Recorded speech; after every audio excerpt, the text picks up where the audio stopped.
It's hard to have a discussion about leadership when we don't really have a common definition of what a leader is. I read the same books as everybody else. A lot of them tell us to sort of learn your style of leadership, how to adapt your style of leadership to fit the situation at hand.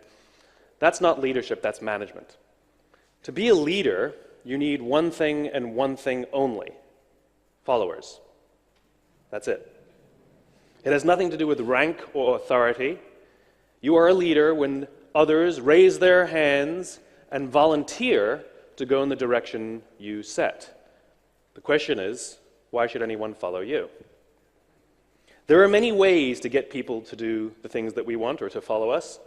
In fact, it all boils down to two things.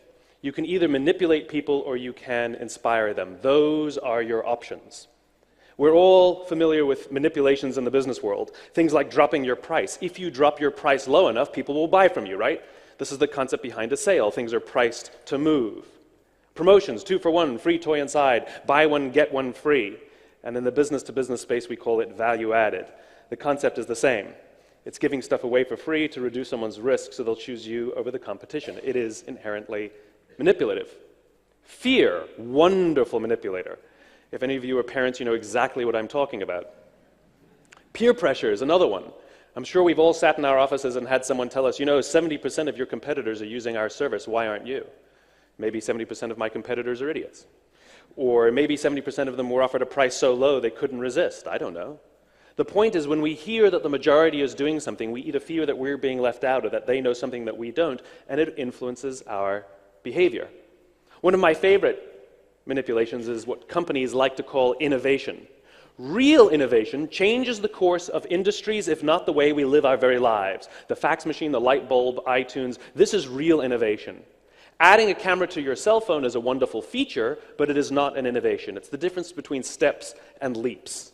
And what most organizations like to call innovation is in reality novelty, little additions to their products, nothing earth-shatteringly different.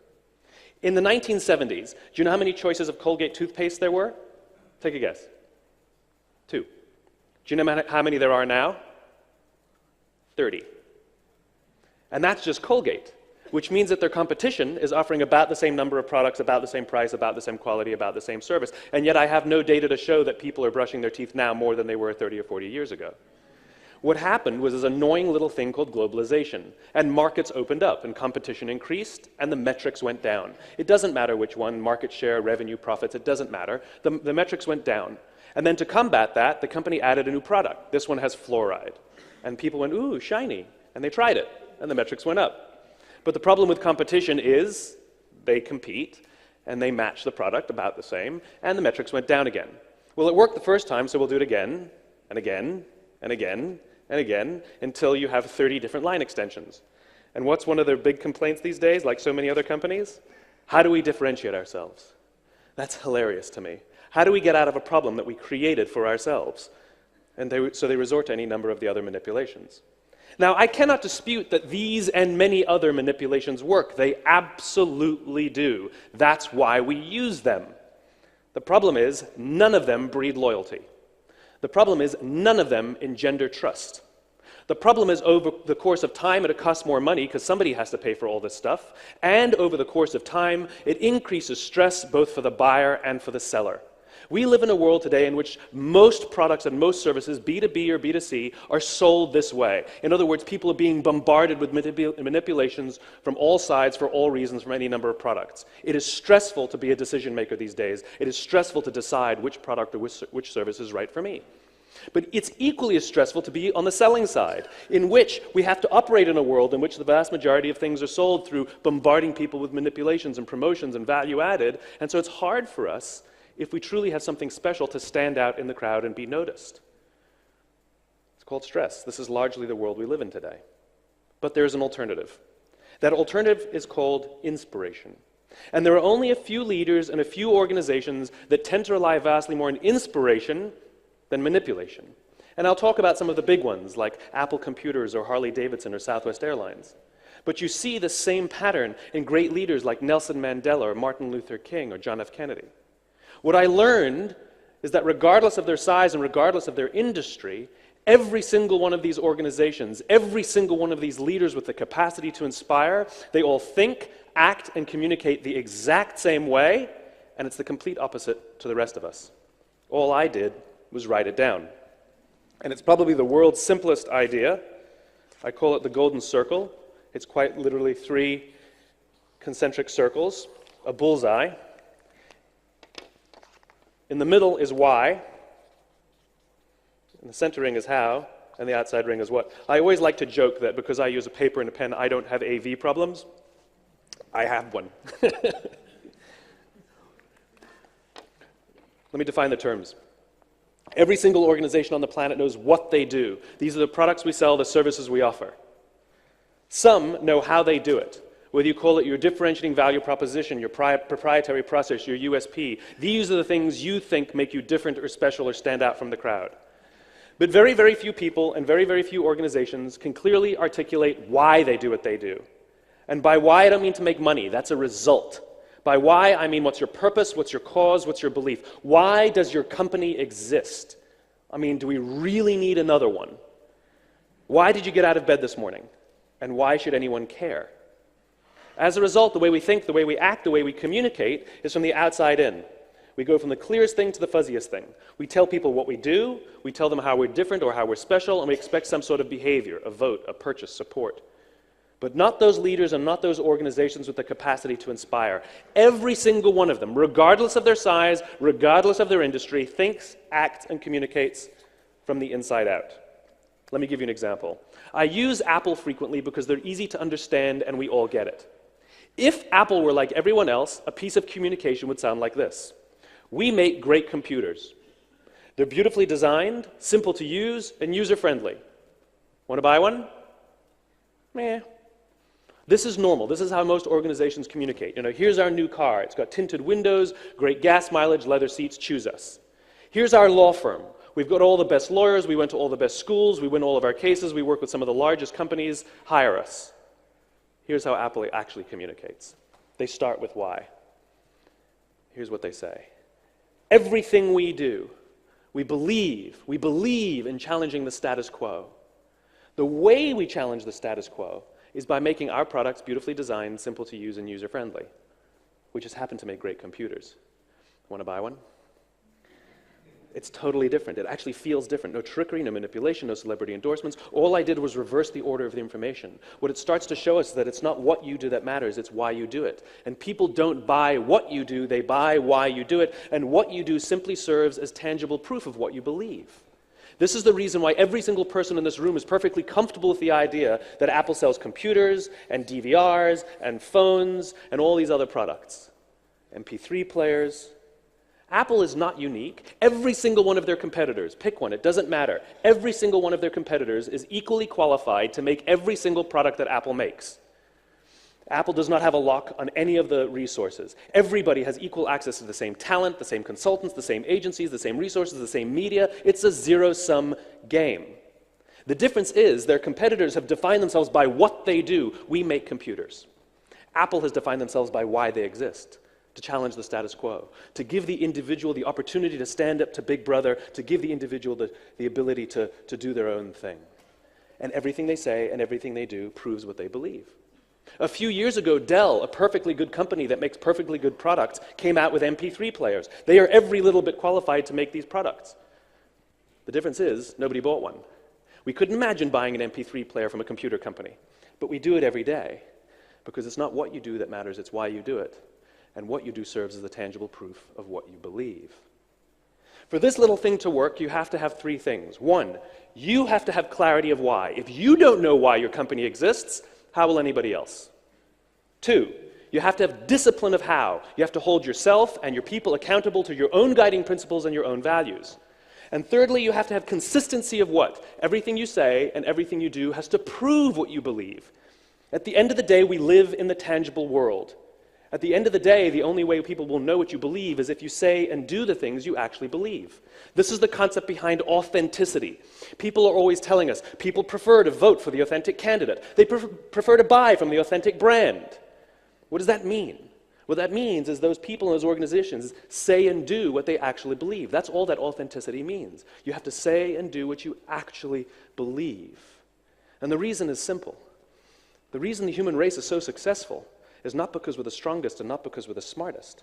It's because we're social animals. It's because we have the ability to form cultures and communities. What's a country? It's a group of people with a common set of values and beliefs. What's a culture? It's a group of people with a common set of values and beliefs. What's a neighborhood? It's a group of people with a common set of values and beliefs. What's a company? It should be a group of people with a common set of values and beliefs. When we're surrounded by people who believe what we believe, something remarkable happens. Trust emerges. Make no mistake of it, trust is a feeling. Trust is a human condition. Simply doing everything you say you're going to do does not mean people will trust you. It just means you're reliable. We all have friends that screw up sometimes, and yet we still trust them. Trust is born out of a common set of values and beliefs, and it is absolutely essential for our survival. Because when we're surrounded by people we trust and who trust us, we're more willing to take risks, we're more willing to explore, we're more willing to experiment, which requires failure, all with the confidence that if we turn our backs, go away, or fall down, someone from within our communities will watch our backs, watch our stuff, and help us up when we fall down. Absent trust, we still have the will to survive, but absent trust, it's every man for himself. And it becomes selfish and destructive when we act more and more and more short-term. Great organizations are not the ones that outperform necessarily every quarter. Great organizations are the ones that in hard times, people come together. You want to know why Lehman Brothers failed?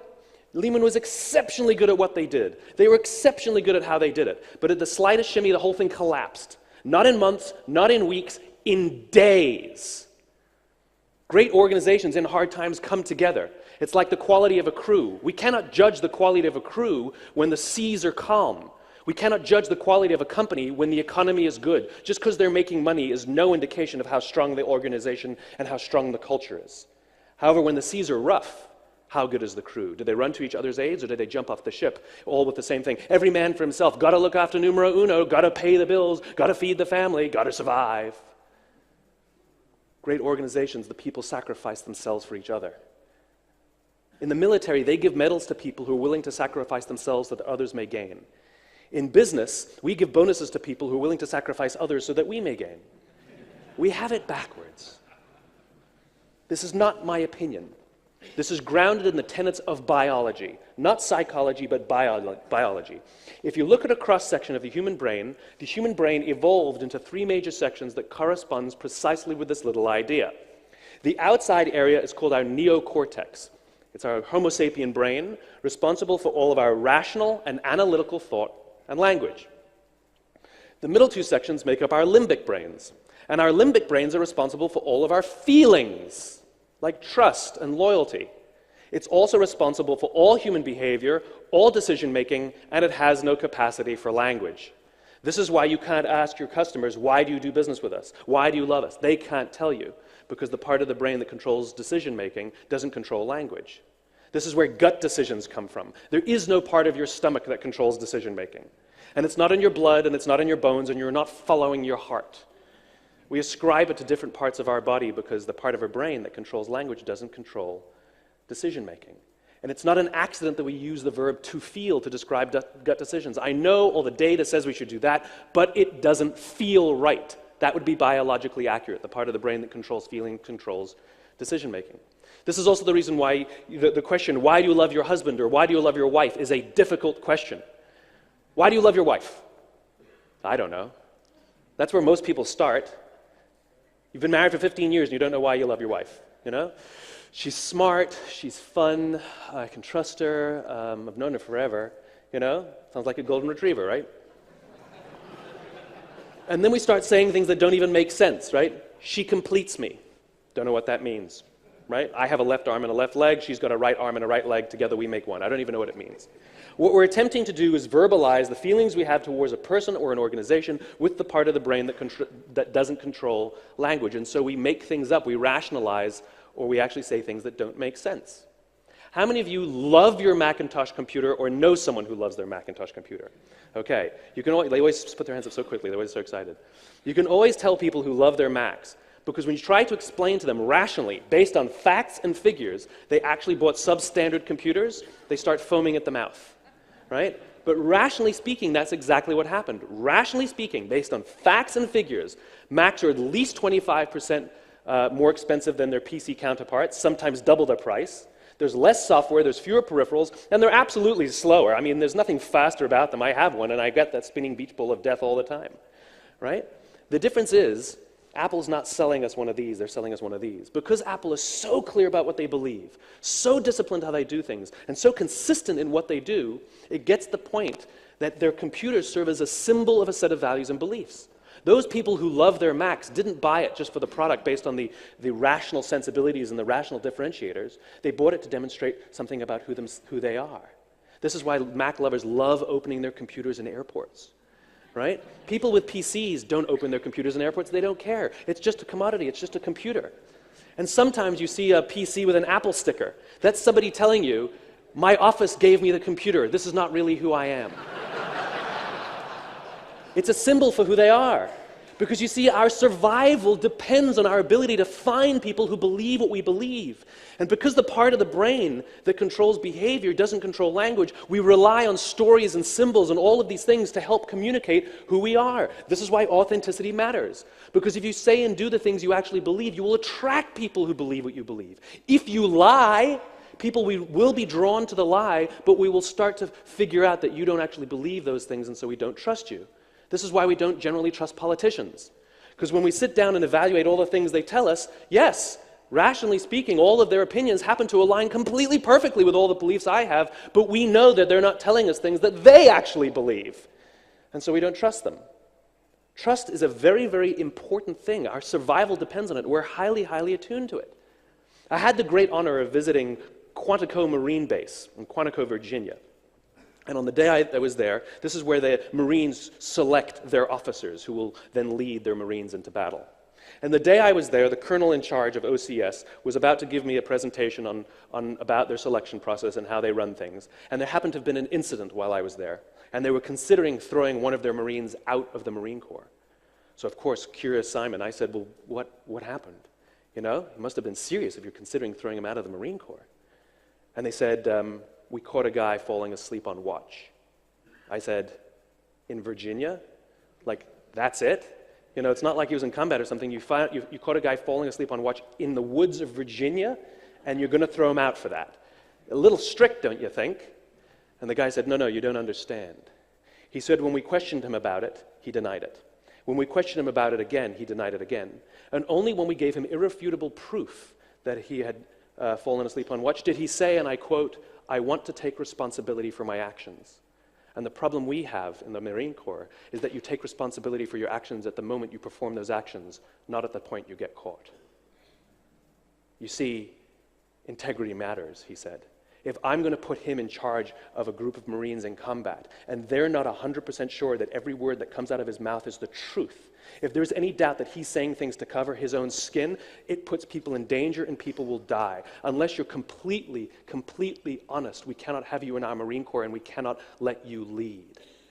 Being honest is a very, very simple thing. All it means is you tell the truth. I would rather you disappoint with the truth than appease with a lie. And it goes back to our survival instinct. If we sense for a moment that someone is lying to us, the question is, will we be able to go into a foxhole with them? Again, there's a benefit to group living in an anthropological sense. It means that we can fall asleep and trust that others in our group will watch for danger. And if we don't trust that we can fall asleep and allow others to watch for danger, we fear they're going to take something from us or not alert us to danger or not wake us or not defend us, then we'll never fall asleep and we'll never trust anybody and eventually we'll all die. This is how powerful this stuff is.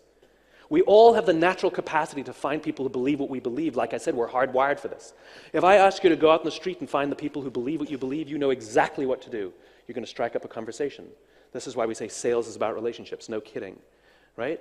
And you have an exchange with them, and sometimes there's good chemistry and sometimes there's not, whatever that means, right? Sometimes it's quick and sometimes it's slow. The point is it's not scalable. It's not scalable. But if I tell you to go outside and find all the people wearing red hats, it's easy. There's one, there's one, there's one, there's one. When you know what symbols to look for, it's easy to find the people who believe what you believe. Just like all you Mac lovers, and don't lie to me, when you're walking through the airport and you see somebody else with their laptop open, you like them a little more, don't you? It's because Apple is so clear about what they believe, so disciplined about how they do things, and so consistent in what they do. We're using these symbols, we're using these brands, we're using these things to say something about who we are in an attempt to attract people who believe what we believe. Leadership is the ability to stand on the street corner and simply talk about your own red hat. Got a red hat here. Got a red hat. Got a red hat. And all the other red hatters, whether they can see their own red hat or not, whether they know their own why or not, are eerily drawn to you because you're the one capable of putting their values and beliefs into words, and they can use you to say something about who they are. People who are most loyal to your company are the ones who see their jobs as a reflection of who they are and what they believe. They see your company as a reflection of who they are and what they believe. There are people walking around with Harley-Davidson tattoos on their body. This is a corporate logo. Some of them don't even own the product. There's nobody walking around with Procter & Gamble on their arm. It's because Harley is so clear about what they believe, so disciplined about how they do it, and so consistent in what they do, it gets the point that everything they say and everything they do serves as proof of what they believe. The reason this stuff is important can be summed up in something called the law of diffusion of innovation. And if you don't know the law, you definitely know the terminology. It's the old bell curve, the standard deviation. And what it tells us is that the first 2.5% of our population are our innovators. The next 13.5% of our population are our early adopters. Then you have your early majority, your late majority, and the last 16% are your laggards. The only reason these people buy touch-tone phones is because you can't buy rotary phones anymore. That's my parents. What the law of diffusion tells us is that this population, the innovator and the early adopter population, are very comfortable trusting their guts. They're very comfortable making intuitive decisions. They're willing to pay a premium and go out of their way to be a part of something that reflects their own beliefs. These are the people who stood in line for 6 hours to buy iPhones when they first came out, even though you could go into the store and just buy one off the shelf a week later. These are the people who spent $40,000 or $50,000 to buy flat-screen TVs when they first came out, even though the technology was substandard. It had nothing to do with the technology. It had to do with them. The majority of the population is more cynical and more practical. They absolutely care about things like price and quality and service and features. The problem is they're not willing to try something until somebody else has tried it first. This is the reason we have to drop our price and offer promotions, all kind of value added, because these are the ones we have to reduce their risk. These people happily pay a premium and work with substandard products if it reflects their beliefs. And these people won't try something until somebody else has tried it first. In other words, to achieve mass market success or long-term stability, it's not about appealing to these people, it's about appealing to these people. And if you can get 15 to 18% market penetration, and I don't mean of the market, I mean of the people who believe what you believe, then there's a social phenomenon, the tipping point. 15 to 18% of those who believe what you believe, and it just tips and it goes mass. We all get about 10%. Law of averages says if you ignore everything I'm saying, you'll get about 10%. 10% of our customers love us, 10% of our employees love us. But it's not enough to make it tip, you see. I'll give you two examples, a famous failure and a famous success. First, the famous failure. It's a business example. In the US, we have a product called TiVo. It's a digital video recorder. When TiVo was introduced into the marketplace about 12 or 13 years ago, it was and continues to be the single best product on the market, hands down, undisputed. It is the best technology out there and continues to be this to this day, right? And if you ask most organizations, you ask most companies, why did your product fail? Why did your company fail? They usually give you some combination of the same few reasons. Undercapitalized, didn't have enough money. Poorly executed, wrong people, bad market conditions. Okay, that's the recipe for success. So TiVo has the best product on the market, execution flawless. Venture capital up the wazoo. Money, no problem. They hired the best engineers money could buy. People, not a problem. And the market conditions are incredible. In the US, we use TiVo as a verb. The unaided awareness of the brand is in the 90th percentile. It's common. Market conditions, fantastic. TiVo is a commercial and financial failure. They've never made money. And when their company went public, it launched at about $40 or $50 and then very quickly plummeted, and except for a couple of little blips, has never ever traded above $10. And the reason is because they took this brilliant product, brilliantly executed, brilliantly funded, and they told the mass market, we have a product that pauses live TV, skips commercials, memorizes your viewing habits on your behalf, and records without you even asking. And the cynical, practical majority said, I don't believe you, I don't need it, I don't like it, I don't want it, you're scaring me. And so they didn't buy one. There are a few early adopters, and to this day they love their TiVos and have upgraded it every year, but it wasn't enough to make it tip. Now imagine if TiVo had launched their product to this population, explaining why it exists. If you're the kind of person who likes to take total control over every aspect of your life, boy, do we have a product for you. It pauses live TV, skips commercials, memorizes your viewing habits, and records on your behalf without you even asking. In this instance, what the product does serves as tangible proof of why it exists. It is not the reason we make the choice in the first place. People don't buy what you do, they buy why you do it. Now I'll give you my favorite example of the law of diffusion. Martin Luther King, in 1963, August of 1963, gave his I Have a Dream speech, and 250,000 people showed up on the Mall in Washington to hear Dr. King speak. No invitations were sent out, and there was no website to check the date. How many emails did you get to show up here today? Right? It was 7, 8, it was 500 people here, right? Nothing. Right? Dr. King was not the only man in America who knew what had to change to bring about civil rights in that country. He wasn't the only great orator of the day. He wasn't the only man who suffered in a pre-civil rights America. In fact, he suffered less than most because he was off at university. He wasn't even the perfect man. He had his complexities, and we just don't talk about that stuff. The difference is he had a gift. He didn't go around telling people what we need to do, how we're going to do it. He went around and told people, I believe, I believe, I believe. And people who believed what he believed took his cause and made it their own. And they told people what they believed. And those people took that cause and made it their own, and they told people what they believed. And some built structures to get the word out more efficiently. And lo and behold, on the right day, on the right time, 250,000 people showed up on the Mall to hear him speak. How many of them showed up for him? 0. They showed up for themselves. It's what they believed. It's the America that they wanted to live in. It's the America that they wanted to raise their children in, that inspired them to get on a bus, travel for 8 hours, stand in Washington in the sun in the middle of summer, simply to hear him speak. Simply showing up was one of the things that they did in their life to prove what they believe. Even Dr. King, it wasn't about black versus white. Dr. King had a belief that there were 2 types of laws in this world. There were the laws made by man, and there were the laws made by a higher authority. And not until the laws of man are consistent with the laws of a higher authority would we live in a just world. The civil rights movement was the perfect way for him to bring his cause to life. Oh, and by the way, he gave the I Have a Dream speech, not the I Have a Plan speech. Everybody's got their comprehensive 12-point plan these days. We're not inspired by your plan. We're inspired by what you believe and where you're going. This is the remarkable thing about human beings. We can imagine the future. We can only see the things that we have words for. And this is what great leaders do. They can put these things into words. Let's imagine that this room is empty and we're standing over here in the corner. I give you a very simple instruction. I want you to go to that corner in a straight line. Off you go, no problem. And without telling you, I quickly put a chair in front of you. And what do? You go around the chair. This is the remarkable thing about human beings. When we're crystal clear on the place we're going, on the destination, on the vision, our route is flexible. Even though you just ignored what I told you to do, I told you to go in the straight line.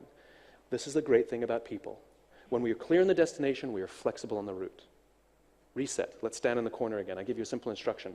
I want you to go in a straight line to some point in this room. And you say, well, where do you want me to go? I say, I don't know. You're smart. Pick a place. And so you pick an arbitrary point in the room and you start walking there. And without telling you, I quickly put a chair in front of you. And what do?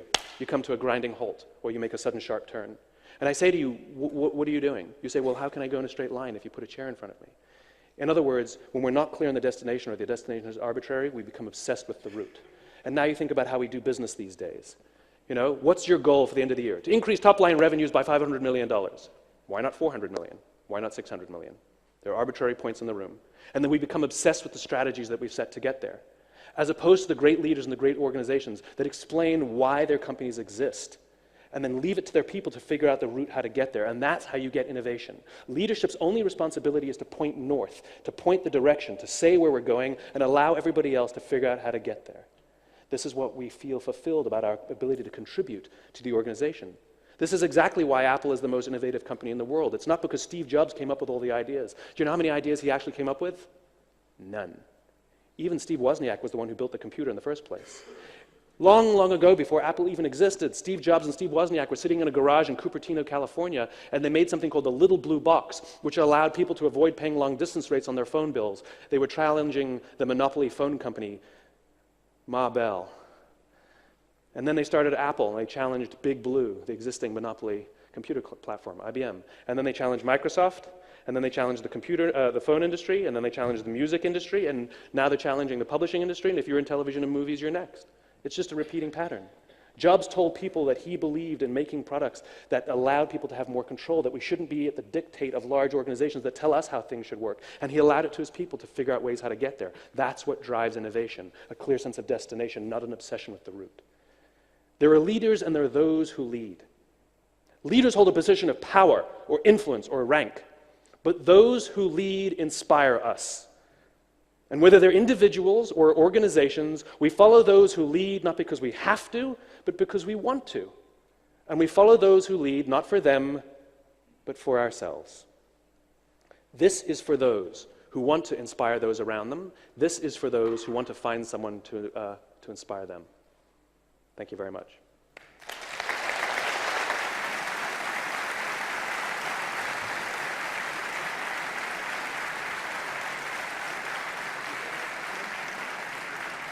So much. It sounds very good, with all due respect. Very well presented. Thank you. But how can these executives here be sure? Yeah. How do you know that when they go back home and they start asking themselves the question why, yeah, that it is actually going to change the way their operation operate and the profit that they make? Well, how do I know? I don't. But you know, these things are like, it's like having a family. You know, you as a parent know that the right thing to do to raise your children right is to afford them every ability to access to education, and you know that it's your responsibility to help them understand their strengths and build on their strengths, and you know that it's your responsibility to encourage and push them, sometimes discipline them, sometimes help them up, sometimes let them falter by themselves, all with the hope and aspiration that they will achieve more than even you could achieve. Unfortunately, you will not see the results of your investment for 30 years, 20 years. You're not going to see it, and yet we know that that's the right thing to do. You know, even at the age of 16, 17, 18, you have no clue if everything you've done as a parent will pay off, right? And yet instinctively, we still do what we believe and know is the right thing to do. Businesses are exactly the same. You have two families, one at work and one at home. Great leaders, great bosses, great coaches, great drill instructors, it doesn't matter. Those that have the responsibility for others act like parents. They take it upon themselves to give their employees access to as much education, as much competence, as much as they can learn, open the doors to them, allow them to fail, help them up, all with the desire and the want to see that they succeed beyond even what we could hope to achieve. And this is what you see in great organizations. They make it their complete obsession to help their people grow, as opposed to having one bad quarter and laying people off. You can't lay off your children if they have a bad report card. So it's an investment. So, what, if I may try to rephrase you, what you're really saying is that this is not necessarily a thing that will lead to more profit, but it will give you a feeling that you are doing something good while at work. Oh, no. It will lead to more profit. Now, the question... How do you know? Every single organization that obeys these things is more successful than those who don't. More importantly, they can sustain things like innovation, they can sustain things like profitability, they can sustain things like loyalty for the long term. You know, I'm unimpressed by organizations that are able to prove that they've done something for 1 year or 2 years. Let's talk about 30, 40, or 50 years. 80% of the Dow Index are companies 35 years or younger. That's not impressive. You know, organizations that can last are impressive. And more importantly, when you have trust in your people and your people have trust in you, when your people believe that you're willing to go to bat for them and protect them, guess what? They will give everything. They will give blood, sweat, and tears to you. If they don't believe that you'll go to bat for them, then they're just working for your money. And so if you have the desire to be more innovative, if you have the desire for longevity, if you have the desire that during hard times your people will be there for you and won't abandon you, then these things are helpful. If you don't really care and you just want to play a quarterly game and every single day is more stressful than the last, more power to you. But Simon, if I may, so I'm assuming that you're also actually selling some sort of product here, right? Now my question to you is, so where is this why taking you? Where are you? Are you part of this? Are you somewhere else? I have nothing to sell, but that's fine. I come here, I'll tell you why I'm here, because I have a vision of the world. I believe that fulfillment is a right and not a privilege. I believe it is not for the chosen few to love what they do and enjoy going to work. I believe every single one of us has the right to wake up every single morning to inspire to go to work and come home fulfilled by the work that we do.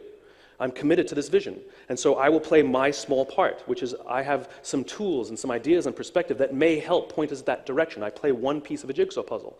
The reason I come and do events like this is because you're actually building the companies. You're the ones actually responsible for the human beings that will be fulfilled. And so if I can give you some pieces that will actually help your people love coming to work and help you love coming to work, oh, and by the way, you'll also be more innovative, more profitable, and have greater loyalty, then so be it. That's my piece of the puzzle. As for me, I'm living proof of this. You know, a few years ago, I went through a struggle in my own business where I didn't know why I was doing what I was doing. I completely lost my passion for what I was doing. And people gave me stupid advice like, do what you love. You know, it's like, I'm doing the same thing, I don't love it anymore, you know? And so when I learned that every single organization on the planet, even our own careers, always function on these three levels, what we do, how we do it, and why we do it, and if one of those pieces is missing, it'll be out of balance, the system will be out of balance, I realized that I knew what I did, I knew how I did it, but I didn't know why, and I completely committed myself to finding out this for myself. It restored my passion to levels I'd never experienced prior. And I shared it with my friends, because that's what we do. We share beautiful things with the people we love. They invited me to their homes to share it with their friends, and so it goes on. And I'm the same idiot that I was, you know, a few years ago. I'm still a moron when it comes to running a business. I haven't learned anything new. And yet the life that I lead right now, where I get to advise ambassadors and members of Congress, and I work at the highest levels of military and work with, you know, CEOs of the largest corporations and get invited to nice places like this to speak to the likes of you, are not because I'm smarter than I was. It's because I made the conscious decision to start from here as opposed to starting from here.